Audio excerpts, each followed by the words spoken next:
This is my Range Rover SVR, which cost me just £2,700. But what's the catch? Well, today we're going to find out. Very bad. Now I know what you're all thinking. That's not an SVR, because the SVR didn't start until the later model. Well, let me tell you a little secret. This engine here is fundamentally the same V8 Supercharged which is used in the newer Range Rover Sport SVR. And the main difference between this engine here and an SVR is just 39 brake horsepower, a basic tune. And of course, the price. SVRs start at £20,000, whereas this car cost me a fraction of that at just £2,700. Which means that this car here is a real gem with supercar power that has gone under the radar for years. But this cheap Range Rover needs some TLC before we can even think about going up against a new SVR. And you'll need to hit that subscribe button now so you don't miss any part of this adventure. But for now, let's start fixing this budget SVR. So first things first, we'll need to replace this damaged rear light, and it's pretty straightforward, just 2 screws to remove and then it can be pushed out with some force. This part was a little bit fiddly, but a flathead screwdriver will help remove this connector. Now we can get our new second-hand part put in position, pushed in, and those same 2 screws to secure it in place. Next up is this door handle, which was just missing a cover. Very easy job to do, just literally slots over the top and clicks into place. Very simple job. Finally, we can look into this ACE issue. The fluid level is empty, which does lean towards a leak somewhere. But for now, before it goes onto the ramp, let's get it topped up and see what happens. Now it's time to get an MOT inspection carried out, and I'm also pretty sure that I'm going to need a new wheel bearing, as it is a little bit noisy, but let's see what we find. All the usual checks are being carried out, but I do want to show you what's hidden underneath the body of this Range Rover. The first thing to note is we are missing a spare wheel, and instead of that we can see a fair amount of surface rust, which is common on Range Rovers. However, it is still solid. So if you are in the market for a Land Rover, don't always let this scare you off. I mean, yes, there are certain parts which can be more problematic, such as on the L322.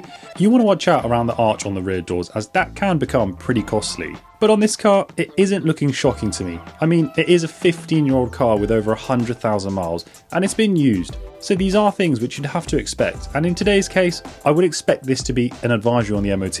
Looking at the seals, they don't look too bad for the age, but the actual chassis of the car seems to be strong and solid. Comment down below if anyone knows why these old Land Rovers really do suffer with rust. I'd love to know the real reason behind it. There's also no visible leaks coming from the diff or the gearbox, which is great to see, as you don't want to take any chances on something as powerful as this, because power normally means more cost when it comes to the repairs.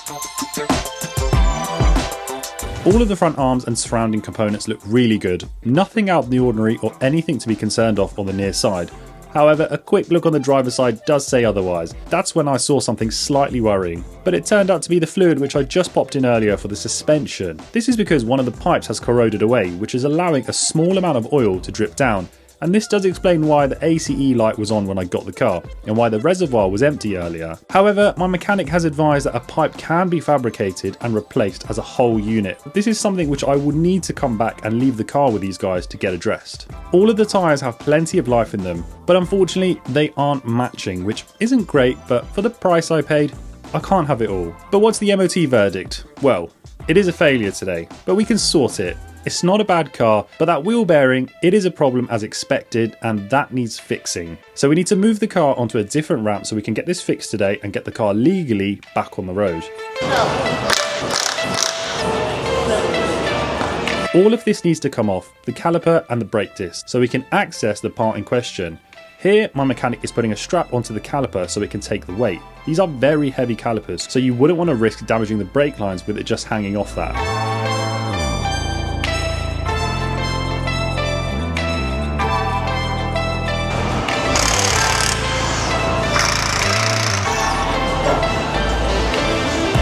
Now using this wire brush to clean up, this will help loosen up the hub and some of those stubborn bolts, and for that extra help, a bit of WD-40, as these bolts can get rusty and even snap during removal.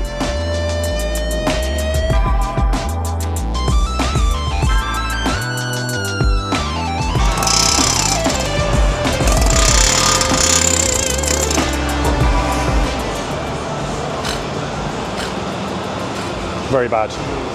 Now that it's removed, we need to do a little cleanup and apply some copper grease before putting on our new wheel bearing.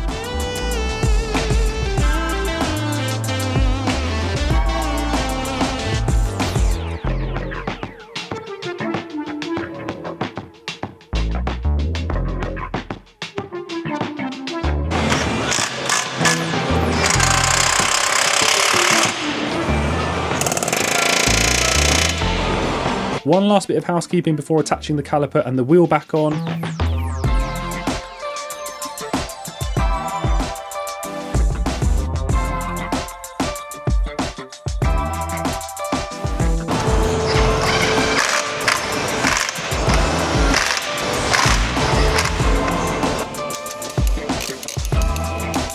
Wheel bolts are all torqued up to spec and we are good to go. Thanks Motorific. Now, let's take this car for a proper drive.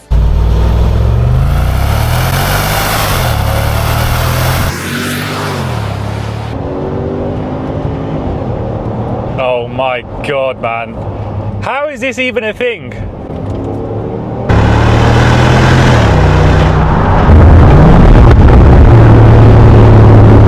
Takes your breath away. You don't expect a car of this size to be that quick, especially when you consider you don't tend to find 500 brake horsepower cars for £3,000. And you know what? I would be very interested to hear if you know of any other car with this sort of power, 500 plus brake horsepower in this price range. Comment down below, guys, and let me know.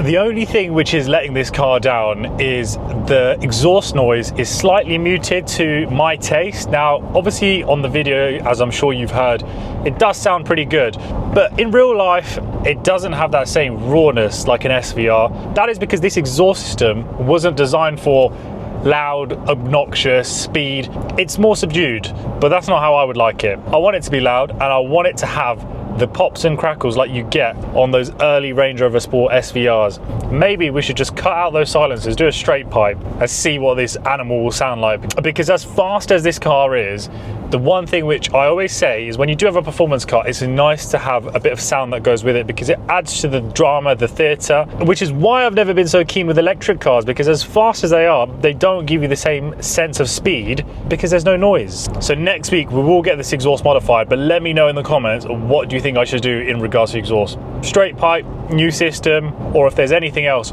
which I could get done to this system. But now that we've had this car put through an MOT, got the wheel bearing replaced, the car is driving very nice. We do still need to address that issue with the suspension, but at least we have found the fault in hand, and my mechanic has told me that we can get something fabricated where that pipe is leaking from. So fingers crossed that shouldn't be a big problem for us, and we can address that very soon.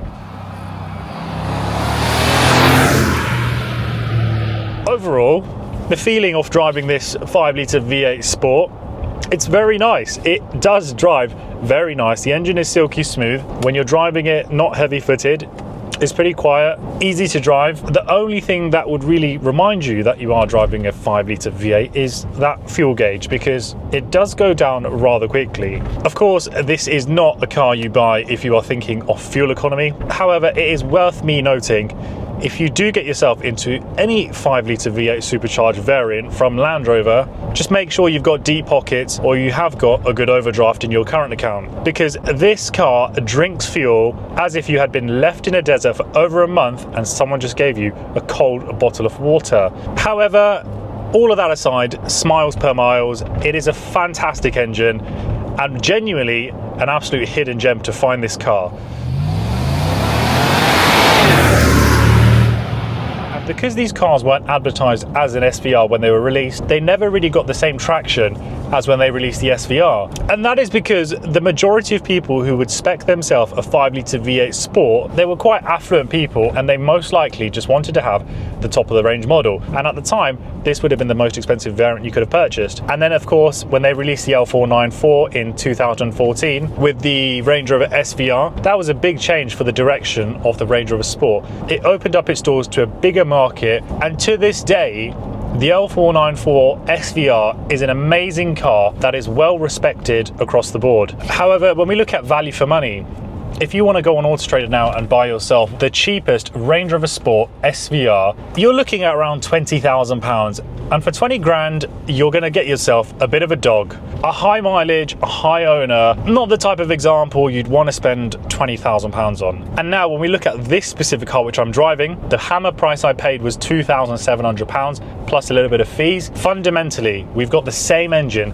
as the Range Rover Sport SVR. But the reality is, if I wanted to make this car as fast, if not faster, than a Range Rover Sport SVR in the newer shape, all I really would need to do is give this car a remap, and for the hell of it, get the exhaust system done to make it rasp and pop and crackle just like the Range Rover SVR. And how much would that cost me all in all, including this car? Honestly, I would probably be all in for less than £4,000.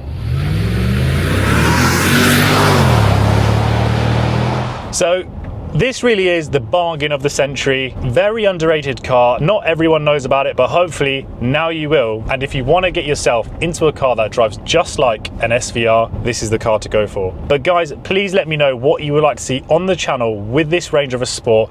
I've got a couple of ideas of what I want to get done, but it would be good to hear what you think I should get done to this car. But first things first, next week, getting that exhaust done and then taking this car for a proper drive so you get an idea of what this beast is capable of. Make sure to subscribe to my channel if you want to see all the content to come with this Range Rover Sport. Plenty of other content on my channel, Phaeton V10, Bentley Continental GTC, and God knows what else I'm going to end up buying for the channel. But if you have enjoyed today's video, don't forget to give it a thumbs up, give it a subscribe, and I'm going to see you all on the next one. Take care, guys.